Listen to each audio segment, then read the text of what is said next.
I still think about that drive. Not every day, but enough. Enough that I've rehearsed how I'd explain it if I ever had to. I never have. Christmas 2018. I was driving back from my parents' place around 11 p.m. The whole evening had been exactly what you'd expect. My dad's terrible jokes, my mom's insistence that I take home half a pie, my brother's kids running around overstimulated on sugar. Normal, good even. I was full and tired, listening to some oldies station, watching the neighborhoods thin out as I got closer to the highway. I stopped for gas at a Shell station just off Route 9. It was one of those bright, clean places that feels safe even late at night. A few cars scattered around. I remember the coffee sign flickering inside. She was standing near the entrance when I finished pumping. Late 20s, maybe 30. Dark hair pulled back, gray coat, jeans. "Excuse me," she said, walking over. "I'm so sorry to bother you. My phone died and I've been stuck here trying to find a way home. Would you be able to give me a ride? It's not far." I hesitated. You always do. "Where to?" I asked. She named a town about 20 minutes away. I knew it. Small place, mostly residential. "Please," she added. "It's Christmas. I just want to get home." That's what did it. It was Christmas. She seemed calm, polite. What kind of person says no on Christmas? "Yeah, okay," I said. "Get in." She thanked me twice and slid into the passenger seat. She smelled like cigarettes and vanilla perfume. We pulled out of the lot and I started heading toward the highway entrance. "So," I said, "you can take Route 9 north and then cut over on Belmont, or we can take the back roads through Riverside. Route 9's faster." "Actually," she said quickly, "can we go through Riverside?"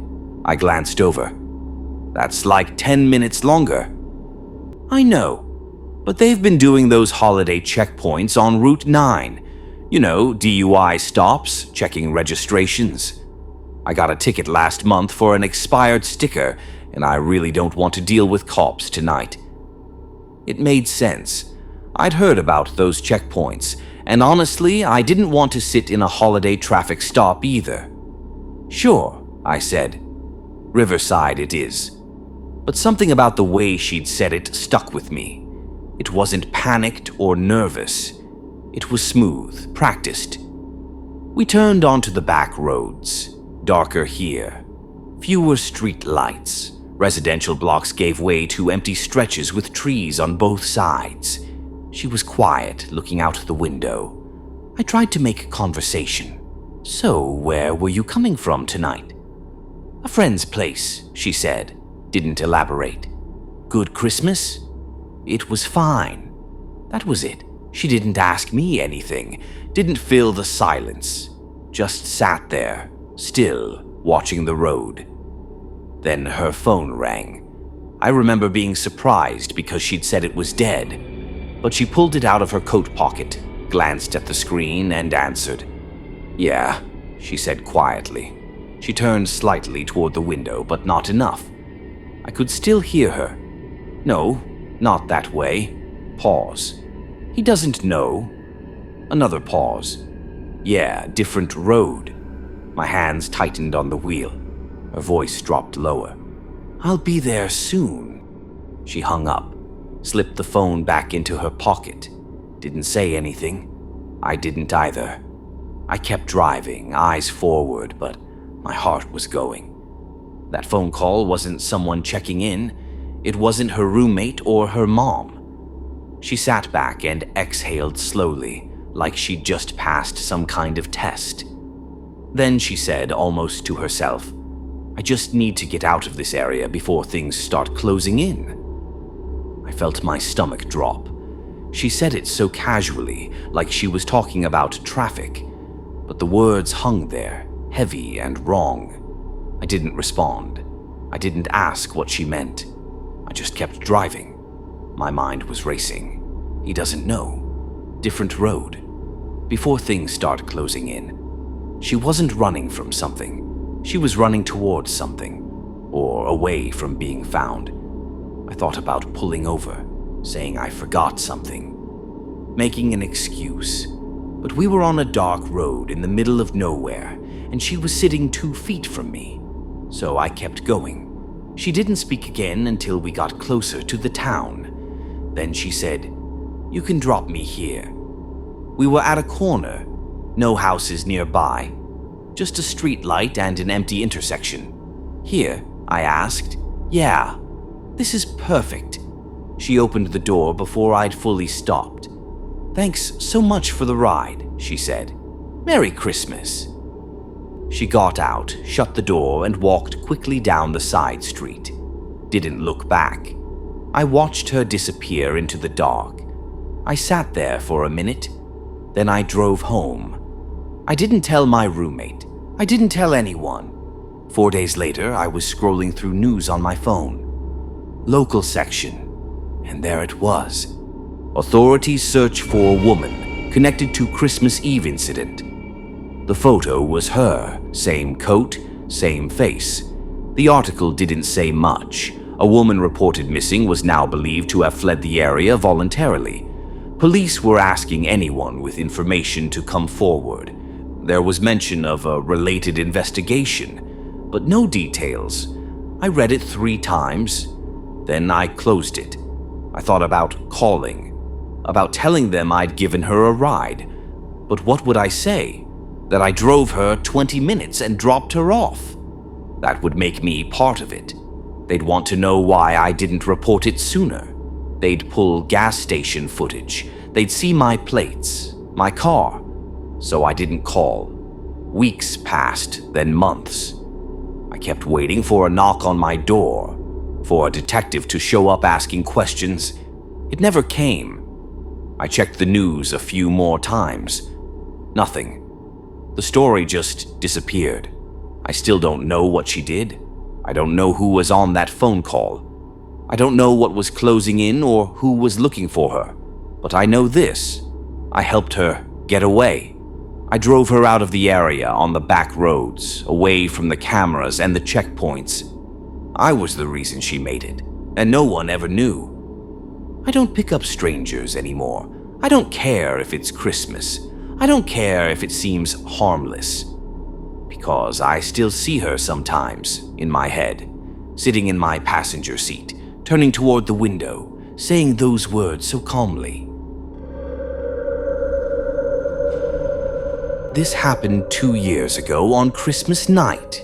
Me, my girlfriend Kat, and our friends Mike and his girlfriend Jess decided to drive up to this lakeside cabin Mike's uncle owned.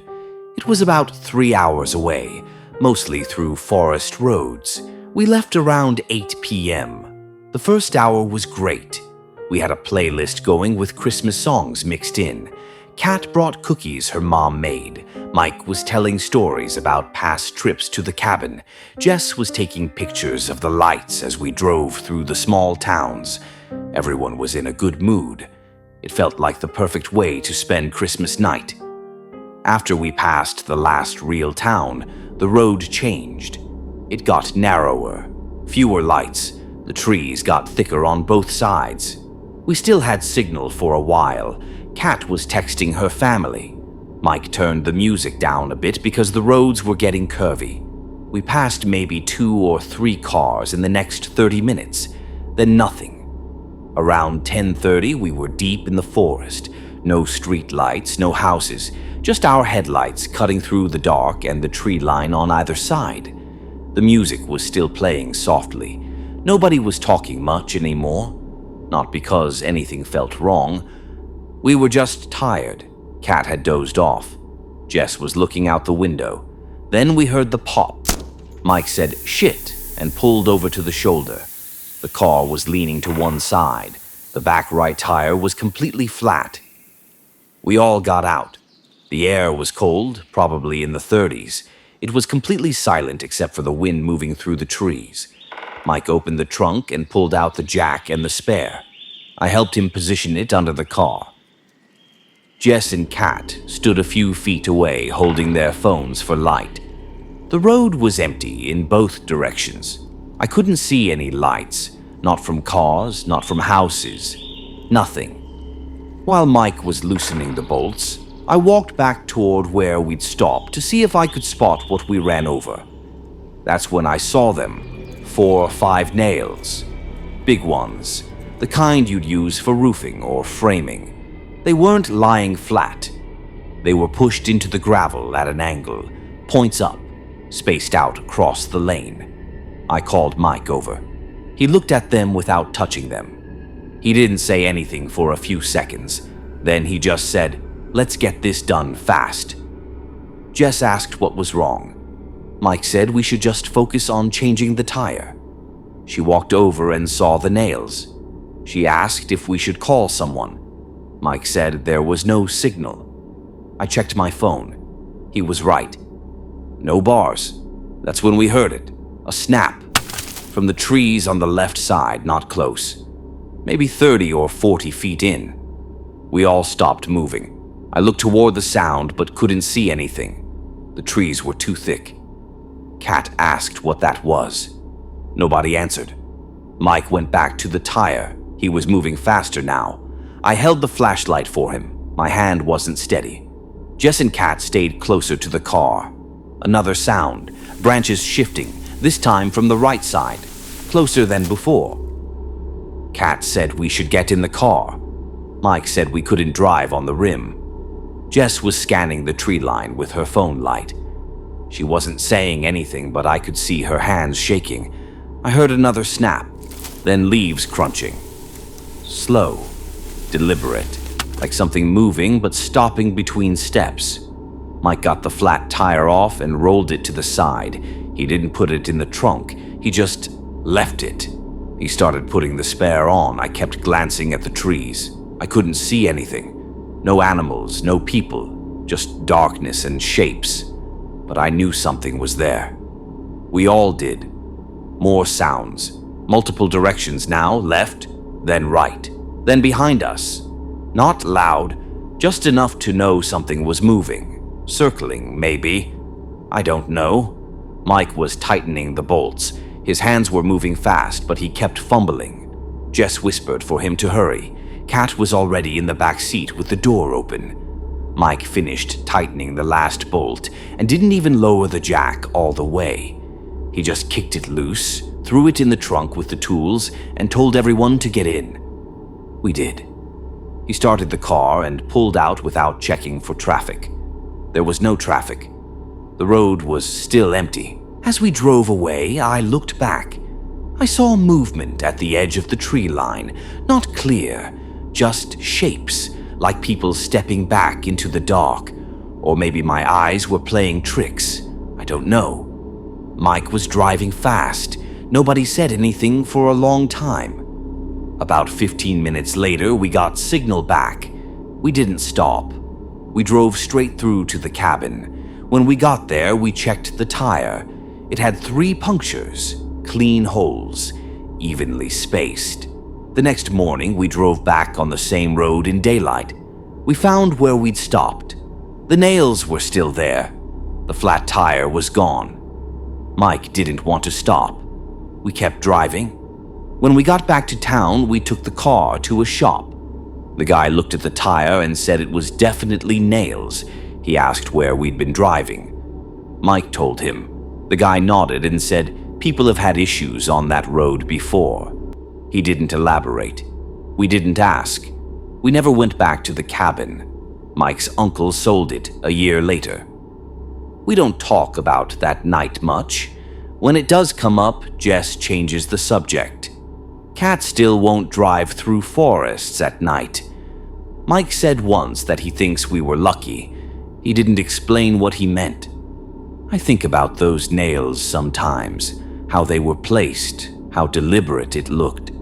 I think about the sounds, how they moved around us. I think about what would have happened if we'd stayed longer. If the spare hadn't worked, if we'd been alone. I don't do long drives on empty roads anymore, especially not at night, especially not on Christmas. This happened last year on Christmas Eve.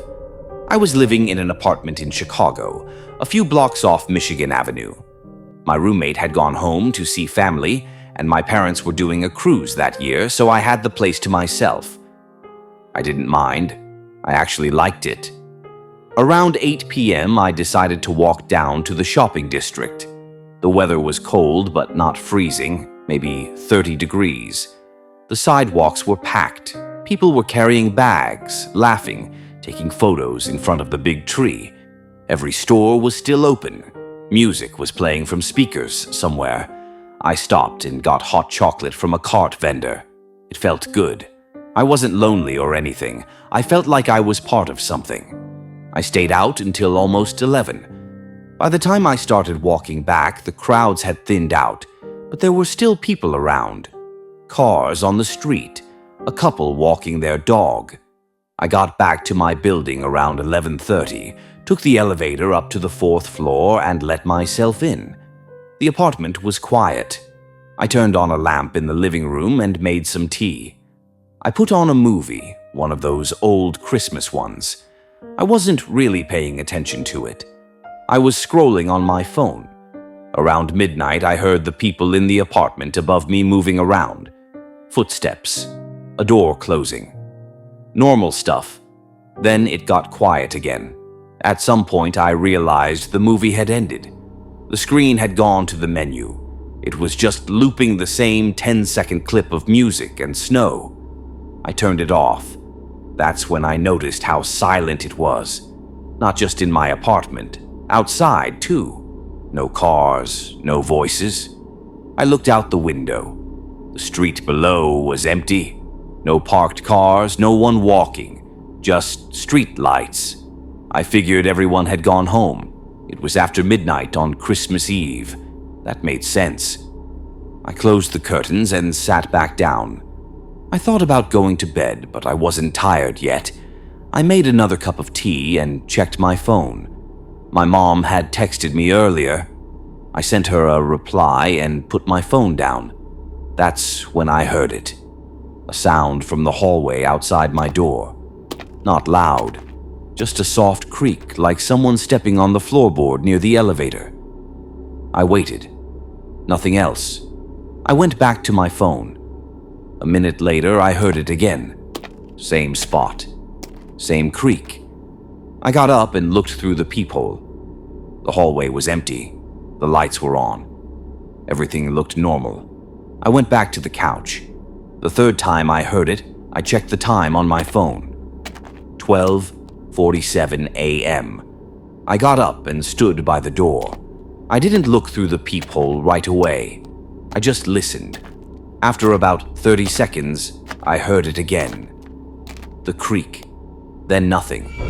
I looked through the peephole. There was someone standing at the far end of the hallway by the elevator. A man, I think. He was facing my direction, but I couldn't see his face clearly. The hallway wasn't that long, maybe 30 feet, but the lighting made it hard to tell. He was just standing there, not moving. I stepped back from the door. I don't know why I didn't feel scared exactly. It was more like confusion. I thought maybe it was a neighbor. Maybe he was waiting for someone. I stood there for a minute, then looked again. He was closer, maybe halfway down the hall now, still facing my direction. I couldn't tell if he'd walked or if I'd just misjudged the distance the first time. I watched for a while. He didn't move. His arms were at his sides. He was wearing dark clothes. I couldn't make out any details. I locked the deadbolt. I hadn't locked it when I came home. I turned off the lamp in the living room and went to my bedroom. I left the door cracked and sat on my bed with the lights off. I could see part of the living room from there. I could see the front door. I heard the creak again. Closer this time, right outside my door. I didn't move. I just sat there in the dark. My phone was still in the living room. I didn't go get it. I heard the creak again. Then again. Slow. Deliberate. Like someone shifting their weight back and forth. I don't know how long I sat there. At some point, I realized I hadn't heard anything for a while. I waited. Still nothing. I got up and walked quietly to the living room. I looked through the peephole. The hallway was empty. I checked my phone. 2:14 a.m. I grabbed my phone and went back to my bedroom. I locked the door. I sat on my bed and opened my messages. I thought about texting someone, but I didn't know what I'd say. I didn't hear anything else that night. I didn't sleep. I just sat there until it started getting light outside. Around 7 a.m., I unlocked my bedroom door and checked the apartment. Everything was normal. I looked through the peephole. The hallway was empty. I opened the front door and stepped out. There was nothing unusual. The elevator, the other doors, the same floorboards. I went back inside. Later that morning, I saw my neighbor from across the hall, an older woman who lived alone. I asked her if she'd seen anyone in the hallway last night. She said no. She'd been asleep by 10. I asked if anyone else lived on our floor. She said just us and one other unit at the end, but those people were gone for the holidays. She asked if something happened. I said no. Just thought I heard something. I stayed the rest of Christmas Day, but I left that evening. I told my roommate I was visiting a friend. I didn't go back until he got home 2 days later. I didn't tell him what happened. I don't think he would have believed me. I'm not sure I would have believed myself. I moved out 3 months later. Different reasons. Job change. But I never felt comfortable there after that night. I still don't know who that was in the hallway, or if it was anyone at all. But I know what I saw, and I know I heard those footsteps right outside my door. I don't spend Christmas alone anymore.